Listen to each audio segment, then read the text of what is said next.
हरे कृष्णा, नमस्कार, जोहार मेरे प्यारे दर्शकों। मैं एस्ट्रोलॉजर कुमुद रंजन सिंह बहुत बहुत स्वागत करता हूं आप सबों का अपने पंचांग की श्रृंखला में। प्यारे दर्शकों, इससे पहले कि मैं आज के दैनिक पंचांग का संपूर्ण विवरण आप सबों को दूं, मैं उन सभी प्रियजनों को अपने तहे दिल से बधाई देना चाहूंगा जिनका जन्मदिन है, और साथ ही उन सभी दंपतियों को भी बधाई देना चाहूंगा जिनकी मैरिज एनिवर्सरी है। भगवान शिव और माता पार्वती आप सबों के वैवाहिक जीवन को सदा सुखमय और खुशहाल बनाए रखे, इस कामना के साथ मैं शुरू करने जा रहा हूं 25 दिसंबर 2025 के संपूर्ण पंचांग का विवरण। तो चलिए दोस्तों, बिना टाइम वेस्ट किए स्टार्ट करते हैं। तो प्यारे दर्शकों, 25 दिसंबर 2025 का दैनिक पंचांग कुछ इस प्रकार रहने वाला है। विक्रम संवत 2082, शक संवत 1947, कली संवत 5127, मास पौष मास, पक्ष शुक्ल पक्ष, वार गुरुवार अर्थात बृहस्पतिवार होगी, ऋतु शिशिर, तिथि पंचमी होगी दोपहर के 1:42 PM तक, उसके बाद षष्ठी तिथि आरंभ हो जाएगी। योग वज्र होगा दोपहर के 3:14 PM तक, उसके बाद सिद्धि योग आरंभ हो जाएगी। करण बालव होगा दोपहर के 1:42 PM तक, उसके बाद कौलव करण आरंभ हो जाएगा, जो अगले दिन यानी 26 दिसंबर को 1:47 AM तक रहेगा। सूर्य राशि धनु होगी, सूर्य नक्षत्र मूल होगी, चंद्र राशि कुंभ होगी, चंद्र नक्षत्र धनिष्ठा होगी सुबह 8:18 AM तक, उसके बाद सतविसा नक्षत्र आरंभ हो जाएगी। राष्ट्रीय राजधानी न्यू दिल्ली के अनुसार सूर्योदय, सूर्यास्त, चंद्रोदय और चंद्रास्त का समय कुछ इस प्रकार रहने वाला है। सूर्योदय होगा सुबह 7:12 AM पर, सूर्यास्त होगा शाम के 5:31 PM पर, चंद्रोदय होगा दिन के 10:49 AM पर, चंद्रास्त होगा रात के 10:25 PM पर। आयन उत्तरायण है। चलिए प्यारे दर्शकों, अब हम 25 दिसंबर 2025 के शुभ और अशुभ मुहूर्त और काल की चर्चा कर लेते हैं। प्यारे दर्शकों, मैं मुहूर्त के समय के साथ साथ सभी मुहूर्तों की विशेषताओं की जानकारी भी आपको साथ साथ देता हुआ चलूंगा। अभिजीत मुहूर्त आज होगा दोपहर के 12:01 PM से दोपहर के 12:42 PM तक। पंचांग में अभिजीत मुहूर्त को सर्वश्रेष्ठ मुहूर्त माना जाता है। अभिजीत मुहूर्त में सभी प्रकार के दोषों को नष्ट करने की अद्भुत क्षमता होती है, इसलिए जब आपको किसी शुभ कार्य को करने के लिए कोई लग्न या शुभ मुहूर्त नहीं मिल रहा हो तो आप अभिजीत मुहूर्त में उस काम को कर सकते हैं। अभिजीत मुहूर्त में किए गए समस्त कार्य सदैव सफल होते हैं तथा जल्द पूर्ण हो जाते हैं। अमृतकाल रहेगा अगले दिन यानी 26 दिसंबर को 1:35 AM से 3:14 AM तक। अमृतकाल दिन के 24 घंटे में एक विशेष छोटा मुहूर्त होता है। इसका समय नक्षत्र और चंद्रमा की स्थिति के आधार पर निर्धारित होता है। अमृतकाल को हम अमृत सिद्धि योग या श्रेष्ठ कार्य सिद्धि मुहूर्त के नाम से भी जानते हैं। अमृतकाल उपयुक्त होता है नए काम शुरू करने के लिए, पूजा हवन आदि करने के लिए, नया व्यापार स्टार्ट करने के लिए, निवेश अर्थात इन्वेस्टमेंट करने के लिए, किसी कॉम्पिटिटिव एग्जाम या जॉब का इंटरव्यू देने के लिए। अमृतकाल पंचांग में एक बहुत ही शक्तिशाली और शुभ मुहूर्त माना जाता है। अमृत समय आज होगा दोपहर के 1:39 PM से 2:56 PM तक, उसके बाद शाम के 5:31 PM से रात के 7:14 PM तक। जहां तक अमृत समय की बात है, इसका निर्धारण दिन और रात के चौघड़िये के आधार पर निर्धारित होता है। इसका नक्षत्र और चंद्रमा की स्थिति से कोई लेना देना नहीं। अमृत समय का उपयोग यात्रा प्रारंभ करने, छोटे काम करने, व्यापार करने, घर से निकलने आदि के लिए किया जाता है। संक्षेप में हम कह सकते हैं कि चौघड़िया वाला अमृत समय रोजमर्रे के काम करने के लिए इस्तेमाल किया जाता है और ये हर दिन होता है अर्थात हर दिन पड़ता है।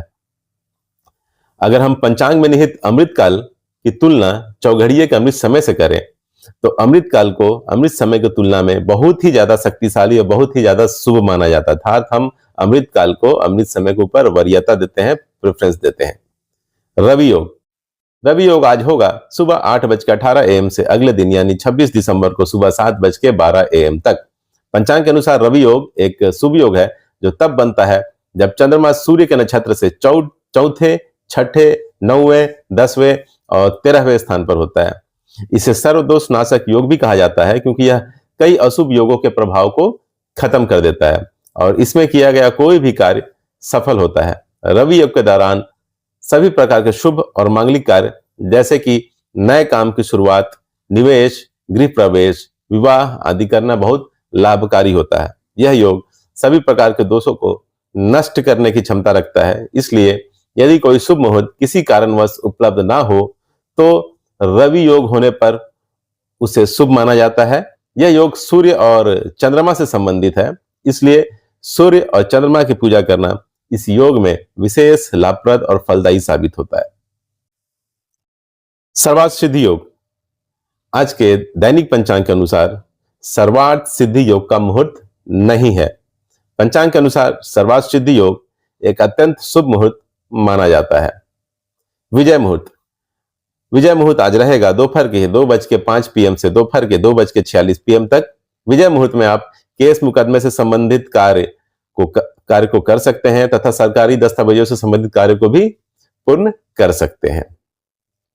गोधली मुहूर्त आज होगा शाम के 5:28 PM से शाम के 5:56 PM तक। गोधली मुहूर्त में निद्रा का त्याग करना चाहिए, भोजन ग्रहण नहीं करना चाहिए, घर की साफ सफाई नहीं करनी चाहिए। गोधली मुहूर्त में आप भगवान की पूजा और आरती कर सकते हैं, स्पेशली भगवान शिव की। निशिता मुहूर्त आज रहेगा रात के 11:54 PM से अगले दिन यानी 26 दिसंबर को 12:49 AM तक। निशिता मुहूर्त हिंदू धर्म में धार्मिक और तांत्रिक साधना के लिए एक शुभ समय माना जाता है। ब्रह्म मुहूर्त आज होगा प्रातःकाल 5:22 AM से प्रातःकाल 6:17 AM तक। ब्रह्म मुहूर्त ज्ञान अर्जन करने के लिए और पठन पाठन के लिए सबसे उपयुक्त मुहूर्त माना जाता है और इस लिहाज से ये विद्यार्थियों के लिए सबसे उत्तम मुहूर्त है। राहुकाल आज होगा दोपहर के 1:39 PM से दोपहर के 2:56 PM तक। राहुकाल को ज्योतिष शास्त्र में एक बहुत अशुभ समय माना जाता है और किसी भी तरह के शुभ कार्य करने की मनाही होती है। राहु इंसान के दिमाग को प्रभावित करता है, जिसकी वजह से इंसान के निर्णय लेने की क्षमता प्रभावित होती है। इसलिए सभी तरह के शुभ कार्य करने की मनाही होती है राहु काल के दौरान। गुलिक काल आज होगा दिन के 9:46 AM से दिन के 11:04 AM तक। गुलिक काल शुभ भी हो सकता है और अशुभ भी। गुलिक काल में जो भी काम होता है वो रिपीट होता है अर्थात दोहराता है। इसलिए गुलिक काल में अगर आप कोई ऐसा कार्य करते हैं जिसके रिपीट होने से अर्थात दोहराने से आपको लाभ हो तो गुलिक काल आपके लिए शुभ होगा। लेकिन अगर आप कोई ऐसा कार्य करते हैं जिसके दोहराने से या रिपीट होने से आपको हानि और क्षति हो सकती है तो यही गुलिक काल आपके लिए अशुभ हो जाएगा। गुलिक काल में आप धन संग्रह कर सकते हैं, वाहन खरीद सकते हैं, अचल संपत्ति खरीद सकते हैं। गुलिक काल में आप अंतिम संस्कार अर्थात दाह संस्कार वाले कार्य बिल्कुल ना करें, विवाह ना करें, सगाई ना करें, बैंक से लोन ना लें तथा किसी भी प्रकार का कर्ज ना लें। यमगंड आज होगा सुबह 7:12 AM से सुबह 8:29 AM तक। यमगंड का मतलब होता है यमराज का समय। ज्योतिष शास्त्र में यमगंड को एक अशुभ समय माना जाता है। यमगंड मुहूर्त में सभी प्रकार के शुभ कार्यों से बचना चाहिए, क्योंकि यह बाधाओं और विफलताओं का कारण बन सकता है। यमगंड के दौरान केवल अंतिम संस्कार जैसे मृत्यु से संबंधित संस्कार ही किए जा सकते हैं, क्योंकि यह जीवन के अंत से जुड़ा है। दुमुहूर्त आज होगा दिन के 10:38 AM से दिन के 11:19 AM तक। उसके बाद दोपहर के 2:46 PM से दोपहर के 3:27 PM तक। जब दो अशुभ मुहूर्त मिलकर एक साथ पड़ते हैं तो उसे दुमुहूर्त माना जाता है। दुमुहूर्त को अशुभ मुहूर्त की श्रेणी में रखा जाता है। ऐसी मान्यता है कि इस समय आरंभ किया गया कार्य बार बार रुकावट या नुकसान दे सकता है। दुमुहूर्त में नए काम की शुरुआत नहीं करनी चाहिए, यात्रा नहीं करनी चाहिए, शादी सगाई नहीं करनी चाहिए, किसी नए चीज की खरीदारी नहीं करनी चाहिए, निर्माण कार्य शुरू नहीं करना चाहिए, नया बिजनेस स्टार्ट नहीं करना चाहिए तथा किसी भी प्रकार का कोई भी नया कॉन्ट्रैक्ट साइन नहीं करना चाहिए।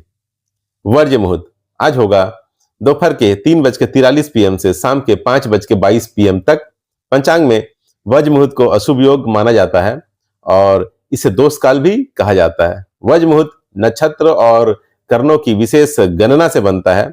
यह समय गणितीय रूप से ऐसा होता है कि ग्रह और नक्षत्र शुभ कार्यों के लिए बिल्कुल भी अनुकूल नहीं माने जाते।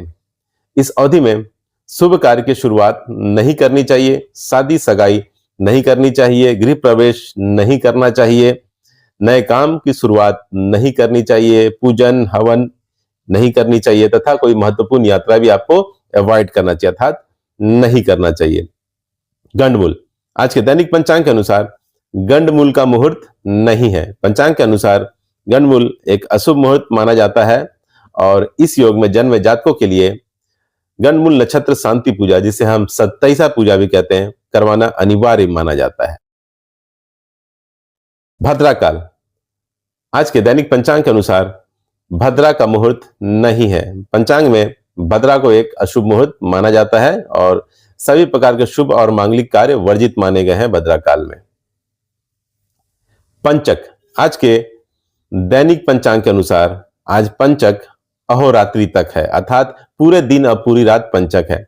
पंचांग में पंचक को एक अशुभ मुहूर्त माना गया है और सभी प्रकार के शुभ और मांगलिक कार्य इस मुहूर्त में वर्जित हैं। दिशाशूल, आज दक्षिण होगी, इसलिए किसी विशेष प्रयोजन के लिए दक्षिण दिशा की ओर यात्रा को अवॉइड करें। प्यारे दर्शकों, एक बात मैं स्पष्ट कर देना चाहूंगा कि राहु काल और भद्रा काल के अशुभ प्रभाव को काटा जा सकता है अगर उस समय अभिजीत मुहूर्त, अमृत सिद्धि योग या कई प्रकार के और भी शुभ मुहूर्त है जिसमें वो क्षमता होती है कि वो राहु काल और भद्रा काल के अशुभ प्रभाव को नष्ट कर दे, लेकिन पंचक के अशुभ प्रभाव को काट पाना लगभग नामुमकिन है। जैसा कि मैंने आप लोगों को पहले ही बता दिया है कि आज पंचक अहोरात्रि अर्थात पूरे दिन और पूरी रात है, इसलिए प्यारे दर्शकों 25 दिसंबर 2025 को कोई भी शुभ मुहूर्त नहीं बन रहा है। इस पंचक के अशुभ प्रभाव से सभी शुभ मुहूर्त अपना तेज और अपनी शुभता खो देंगे। प्यारे दर्शकों, इस तरह से मैंने 25 दिसंबर 2025 के संपूर्ण पंचांग का विवरण आप लोगों के साथ साझा कर दिया है। भगवान श्री हरि विष्णु और महादेव की कृपा आप सबों पर हमेशा बनी रहे, इस आशा के साथ विदा लेना चाहूंगा। तब तक के लिए नमस्कार, जय श्री कृष्णा।